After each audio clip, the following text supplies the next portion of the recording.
same. Look at our one other example I'll give last, Mufti Muhammad Ali. He's another teacher of ours. One of his unique characteristics is in his entire life he did not make ghiba of any person. I repeat that, in his entire life is noted that he did not backbite anyone. Can you believe that? Not backbited anyone once. That is how great a person he is in his akhlaq. He studied 9 years in Dawah in Gujarat. After graduating from there, imagine, count the years. Then he went to Darul Dewan, he went to Nadwa, he studied for 3 years, adab, Arabic literature, post-graduation. 9 plus 3 is 12. Then after that, he wrote a letter to Qari Tayyib Sahib that I want to do iftah in Darul Dewan. And he said, no, you cannot do Mufti course here unless you do Dawah Hadith here, last year of Hadith. So he said, fine, I'll do Dawah Hadith again. So he did Dawah Hadith again. How many? 13. Then after that, he wanted to do Takhasus fi Tafsir. So he did 1 year specialization, post-graduation in Tafsir. How much is that?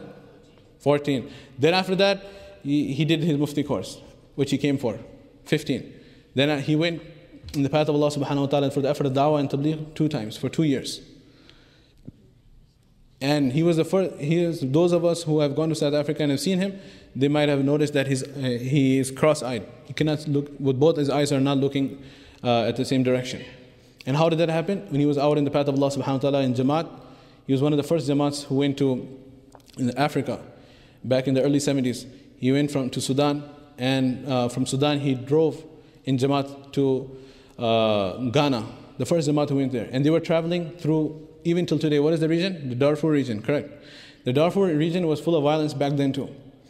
And they were in the truck crossing the desert, and the truck got stuck in the sand. It used to keep on getting stuck in the sand every 15, 20, half an hour.